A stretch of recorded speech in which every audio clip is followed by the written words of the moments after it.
ESPN NBA. All right. Jaylen Brown and Jason Tatum and the Celtics host the Warriors at 7 Eastern, 4 Pacific. Then Welcome back to the NCAA Women's Basketball Selection Show Special presented by Capital One. So, well, Amanda Braun, athletic director at the University of Milwaukee, Wisconsin. And Amanda, this is a great bracket.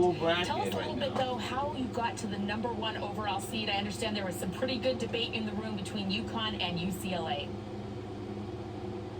Yeah, thanks, Holly. You got that right. A whole lot of conversation. We watched a whole lot of good basketball between those two teams. So the debate was pretty close the whole time. As you can see, just two terrific teams who won a whole lot of games. It went to a committee vote, and we watched a lot of UConn. We watched a lot of UCLA as a group. The vote ultimately gave the edge to UConn. What helped give them that edge? Yeah, I would say observable component was talked about a whole lot.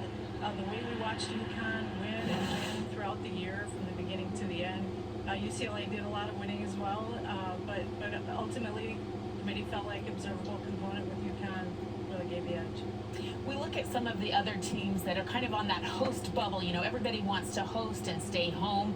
I thought an interesting one was the 16-17 seed with Minnesota edging out Maryland at 16/17. What was that conversation about? Yeah, a lot of conversation there, Holly. That's a very good question. Both Minnesota and Maryland had wonderful seasons, and Minnesota had the edge on the metrics with the net, the WOB, and the strength of schedule. Really, that as a whole had an edge there. And then Minnesota down the stretch playing just a little bit stronger than Maryland in the last 10 games or so. Okay, WOB is wins above bubble. I know people out there are like, what the heck is a WOB? Wins above bubble team.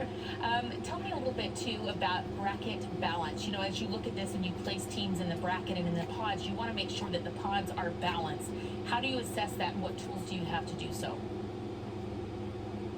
Yeah, well, we do. We have technology tools that add up the seed, the true seed for each of the teams in each of those pods.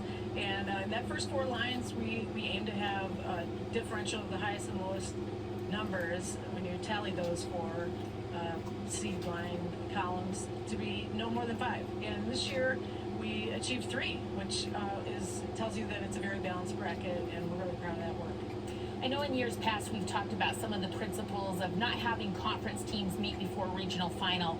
With conference realignment and expansion, I know that's getting harder and harder. We do have some conference teams meeting before a regional final this year. How do you evaluate that?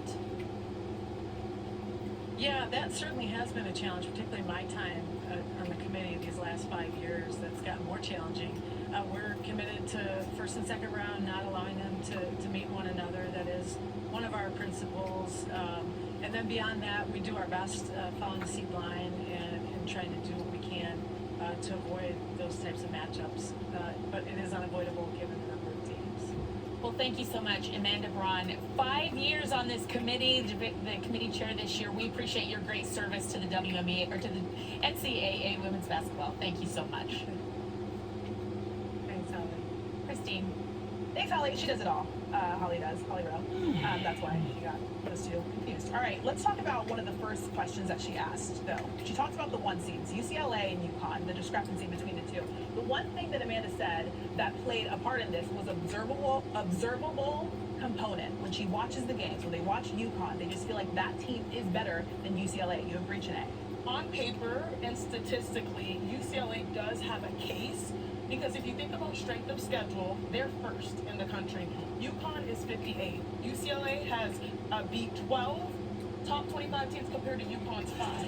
But the observable component to me matters most. I'm someone that has played in multiple tournaments. I've seen UConn. They usually stack up in the preseason, knowing that conference can be a little bit question mark when it comes to the committee's eyes. That has never slowed them down before.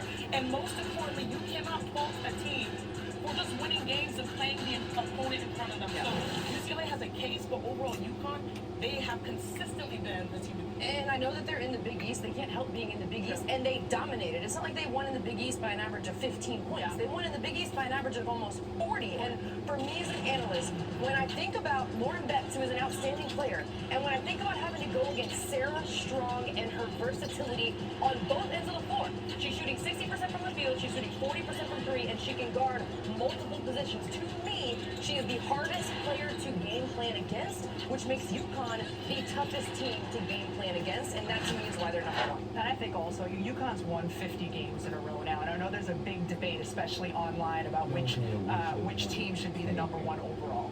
The one person I think who does not care at all about who is the number one overall is Gino Auriemma or any of his players there. No one prepares his team better for March than Gino Auriemma. They've been to 17 of the last 18 Final Fours. Think about last year. They weren't the 2 overall seed. They were a 2 seed. They beat 3 number 1 seeds along the way. In the NCAA tournament, their average margin of victory was 33 points. They look as dominant to me this year as they did a season ago when they had some of those losses that corrected the ship. UConn is really, really good. For people who haven't been watching them recently, it doesn't matter who they're playing. They are really, really good. And Charlie, you had them as the one overall. I had them as the one overall for many of the same reasons that the committee did. You watch them play, and they just look like the best team in the country. Now, this is not to say that we watch UCLA play and we see something that's diminished. By no Like means. splitting hairs. You're still, This is a very thin margin. Someone has to be 1 and someone has to be 2.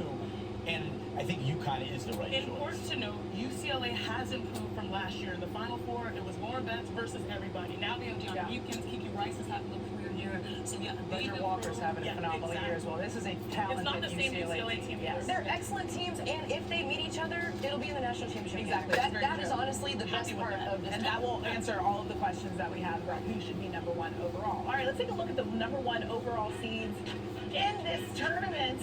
UConn, UCLA, Texas, and South Carolina were all in Tampa last year, and there were 1 seeds in this year's dance. Just the 3rd time that that's happened in the NCAA tournament history. Anyone know the other time the Final Four had the same 4 teams in back-to-back years? That was in 95, 96 when Rebecca Lobo took home a title with UConn. Tennessee got it in 96. That's right. There we go. There we go. All right, don't go anywhere. Go ahead. We're Keep going. This tournament can handle The rapid fire coming up next. One of the best players in the country. We want the monsters to come out and the stars to shine. She just has a knack for making something out of nothing. What can't you do? Where's the capital? There isn't one.